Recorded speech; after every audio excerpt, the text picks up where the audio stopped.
malam hari ini pertama yang akan saya bahas tentang itu, bahwa memang mubahalah itu awalnya itu terkait tentang nasab.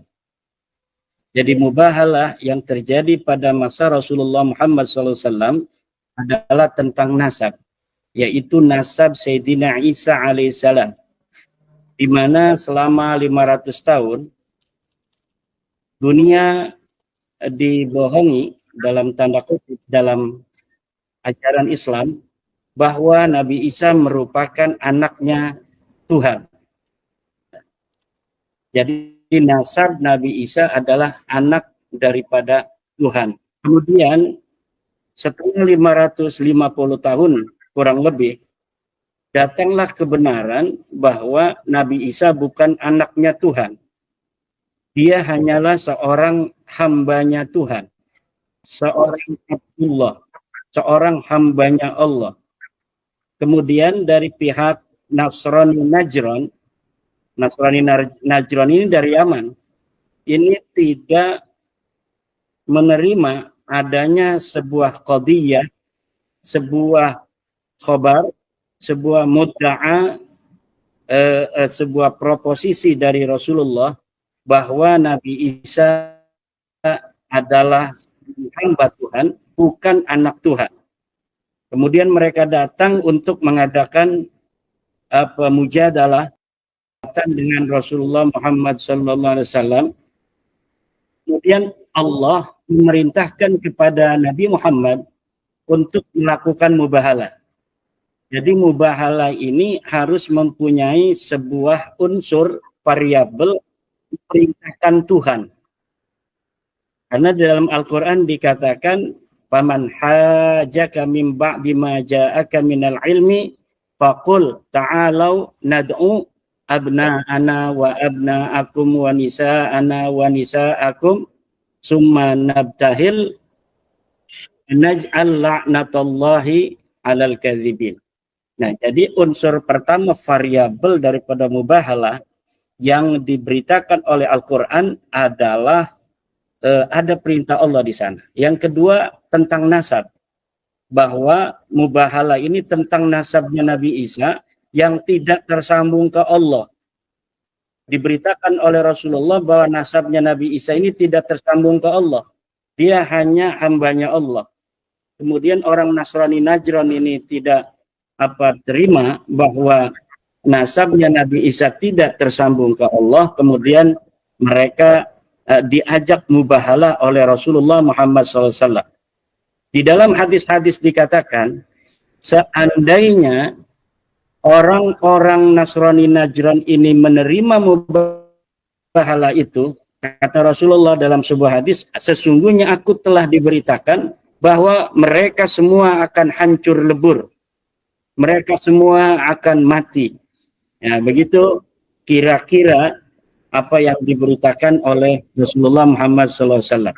Dan kemudian memang tidak sampai terjadi mubahalah dari orang-orang Nasrani Najran ketika ditentang oleh Rasulullah Muhammad SAW. Nah, kemudian mubahalah pula di dalam tradisi Islam ini ada yang terjadi atau tantangan dari para sahabat tentang sebuah hukum, misalnya tentang hukum waris dan sebagainya. Ketika terjadi perbedaan pendapat, kemudian para ulama ini sampai mengatakan seperti Ibnu Abbas bahwa saya siap bermubahalah, gitu. Tetapi tidak diberitakan apakah sampai kemudian terjadi. Nah, jadi intinya yang ingin saya katakan tentang mubahalah, bahwa mubahalah ini arti dari secara literal berasal dari al-bahlu. Al-bahlu itu artinya melaknat. Jadi orang bermubahalah dengan menggunakan wazan mufa'alah bina musyarakah, itu kemudian artinya saling melaknat. Karena al-bahlu itu maknanya saling melaknat, maka kemudian mubahalah itu maknanya dengan bina musyarakah saling melaknat. Al-bahlu melaknat, al-mubahalah saling melaknat. Nah, dan itu diberitakan oleh Rasulullah, sekali lagi saya ulangi, bahwa orang yang bermubahalah itu sampaikan kepada Rasulullah, jika mereka itu berani tentang nasabnya Nabi Isa yang terputus kepada Allah ini, kalau mereka berani itu mereka akan terkena azab, mereka akan hancur binasa. Nah, itu yang diberitakan oleh Rasulullah Muhammad SAW. Itu yang pertama. Yang kedua, yang ingin saya katakan sebelum nanti kita dengarkan Dr.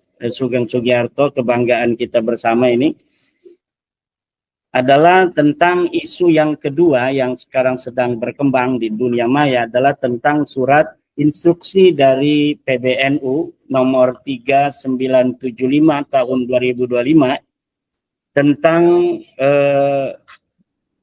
instruksi PBNU untuk pengurus wilayah, pengurus cabang, dan Banom NU.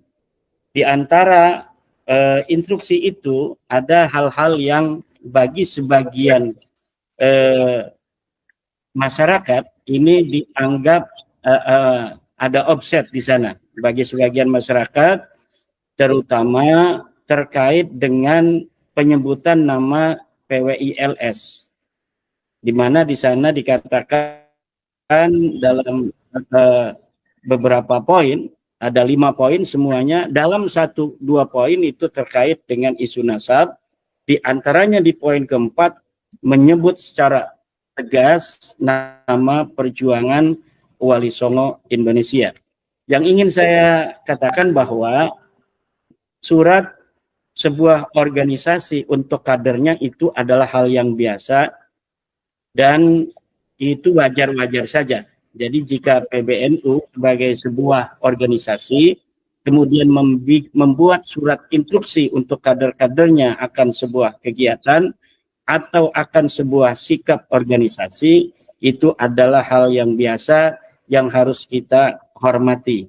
Itu yang pertama. Yang kedua adalah bahwa PBNU dan PWILS secara hukum itu sama-sama organisasi yang berbadan hukum. Jadi PBNU mempunyai badan hukum tersendiri, PWILS pula memiliki badan hukum yang tersendiri. Yang keduanya memiliki kekuatan hukum untuk diperlakukan yang sama di depan hukum Republik Indonesia ini. Kemudian keduanya harus sesama organisasi yang berbadan hukum, harus mempunyai sebuah komitmen untuk saling menghormati dan saling menjaga. Yang selanjutnya tentang isi daripada instruksi PBNU yang dinilai oleh beberapa aktivis PWI ini ada sesuatu hal yang bagi mereka itu menyedihkan, katakanlah demikian, yaitu ada beberapa kalimat ya, nanti yang saya catat. Instruksi ini adalah larangan kepada pengurus NU untuk tidak mentolerir sikap, perilaku, ucapan siapapun dari pihak manapun yang menyimpang dari nilai-nilai syariat, lebih-lebih dengan menyalahgunakan kemuliaan Rasulullah. Nah, dari poin ini PBNU sangat tepat sekali, sangat bijaksana menginstruksikan kepada para pengurus untuk tidak mentolerir sikap-sikap, ucapan-ucapan yang menyimpang dari nilai-nilai syariat, lebih-lebih menyalahgunakan kemurnian Rasulullah Muhammad SAW atau kemuliaan Rasulullah.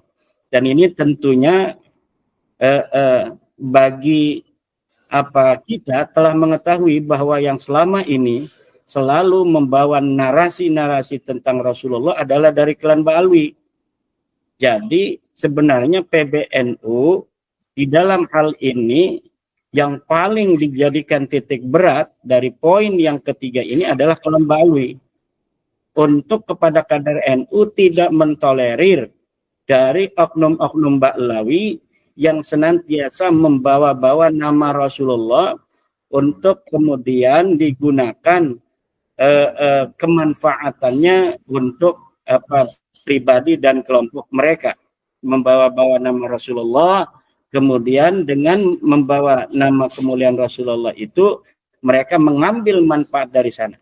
Jadi PBNU menginstruksikan kepada kader-kadernya di seluruh Indonesia untuk tidak mentolerir Baklawi yang senantiasa membawa-bawa nama mulia dari Rasulullah Muhammad SAW. Ya. Jadi kalau yang saya pahami dari instruksi itu demikian. Walaupun saya walaupun sebagai wakil ketua dari Perjuangan Wali Songo Indonesia memahami kader-kader PWI di bawah yang mempertanyakan tentang instruksi PBNU itu. Nah, tetapi di dalam kacamata saya ketika mencermati dari instruksi PBNU itu, dari poin ketiga ini jelas sekali pembelaan PBNU terhadap warga NU, terutama kader-kadernya, untuk tidak tertipu oleh orang-orang yang menggunakan nama Rasulullah untuk kepentingan pribadi dan kelompok mereka. Kemudian ini yang dipermasalahkan oleh para kader-kader PWI di bawah, yang perlu saya membantu PBNU untuk menjelaskan maksud PBNU. Walaupun nanti ini bisa dibantah kalau apa yang saya katakan, yang saya tafsirkan ini kemudian ada beberapa yang tidak pas dengan PBNU. Di dalam poin 4, instruksi PBNU itu dikatakan, setiap pengurus dan kader NU berkewajiban mencegah perpecahan, tafaruk, dan mendamaikan pertentangan, serta melepaskan diri dari keterlibatan dalam pertentangan mengenai nasab, baik keikutsertaan dalam silang pendapat yang meninggikan nasab, yang meninggalkan adab, maupun keikutsertaan dalam perkumpulan dan organisasi yang sengaja dibentuk untuk menjalankan permusuhan terkait masalah nasab seperti PWILS maupun yang berseberangan dengan PWILS. Yang berseberangan dengan PWILS siapa? Rabita Alawiyah, Maktab Daimi, FPI, Jatmanya Pekalongan. Itu yang bertentangan dengan PWILS. Jadi poin keempat itu bukan khusus untuk PWI, tetapi juga seluruh kader NU tidak boleh berada di pihak Rabita Alawiyah, tidak boleh berada di pihak FPI, tidak boleh berada di pihak Jatma, tidak boleh berada di pihak Maktab Daimi. Ini tentunya instruksi yang gelontorkan oleh PBNU terkait dengan sebelumnya ada beberapa kader-kader NU bahkan di PBNU yang ikut-ikut membela nasab Balawi. Ada Gus Fahrur, ada Gus Nusron, ada Gus Faiz, ya kan, yang ikut serta di dalam perdebatan nasab ini. Nah, sekarang dengan adanya surat PBNU ini tidak boleh lagi ada kader-kader NU baik di tingkat pusat seperti nama-nama yang telah saya sebutkan maupun di tingkat wilayah dan tingkat kabupaten yang membela nasab Balawi. Jadi ikut serta di dalam kegiatan PWI juga itu diinstruksikan tidak boleh, begitu pula ikut serta di dalam organisasi Rabita Alawiyah, organisasi FPI, organisasi Jatma, Maktab Daimi, atau organisasi habaib lainnya. Ini tidak boleh oleh PBNU dari surat instruksi yang pada kemarin tanggal 2 itu dikeluarkan oleh PBNU. Nah, jadi ini yang kurang menjadi perhatian oleh para kader-kader PWI di bawah, bahwa PBNU ingin menempatkan dirinya sebagai wasit yang adil, tidak ingin berpihak dalam masalah nasab ini. Dan ini dengan adanya instruksi PBNU ini menegaskan bahwa framing-framing atau sebuah pandangan-pandangan dari beberapa pihak yang menyatakan bahwa PBNU lebih memihak Ba'lawi ini terbantahkan oleh adanya instruksi PBNU ini, bahwa PBNU menempatkan dirinya tidak ikut campur di dalam mendukung atau menolak dari nasabah Ba'lawi. Tetapi PBNU mempunyai kepentingan untuk mengislah datil bain itu agar tidak terjadi perpecahan di antara masyarakat. Nah, saya tidak tahu nanti langkah-langkah seperti apa konkretnya yang akan dilakukan PBNU untuk menerjemahkan agar tidak terjadi perpecahan itu. Apakah nanti diinstruksikan atau diminta Ba'lawi untuk tidak lagi mengaku-ngaku sebagai keturunan Nabi di hadapan masyarakat Indonesia? Mungkin seperti itu, atau nanti minta kepada PILS untuk tidak lagi membahas nasab Ba'lawi. Jadi di satu sisi mungkin nanti PBNU akan meminta kepada Ba'lawi seluruh Indonesia tidak lagi mengaku sebagai cucu Nabi karena memang tidak terbukti secara ilmu nasab dan tes DNA, juga nanti diminta untuk perdamaian itu dari PWI juga tidak lagi untuk mempermasalahkan nasab Ba'lawi karena Ba'lawinya sudah tidak lagi mengaku sebagai keturunan Nabi. Mungkin nanti seperti itu yang saya pandang dari surat PBNU itu. Nah, kemudian tentang tes DNA, ada sebelum nanti diterangkan oleh Dr. Sugeng, ada framing-framing bahwa tes DNA ini hanya tentang nasab Ba'lawi yang putus dan mustahil secara DNA ini hanya diungkapkan oleh Dr. Sugeng Sugiarto dari Indonesia. Dan ini tidak tepat sekali. Karena apa? Tentang nasab daripada Ba'lawi yang tidak tersambung secara DNA kepada Rasulullah, ini sudah banyak dibicarakan oleh pakar-pakar di Timur Tengah juga. Saya bisa menyatakan bahwa para pakar-pakar ulama-ulama di Timur Tengah itu lebih dari 10 orang yang saya ketahui sudah menyatakan bahwa orang Arab itu berhaplogrup J1 dan keturunan daripada Rasulullah juga berhaplogrup J1.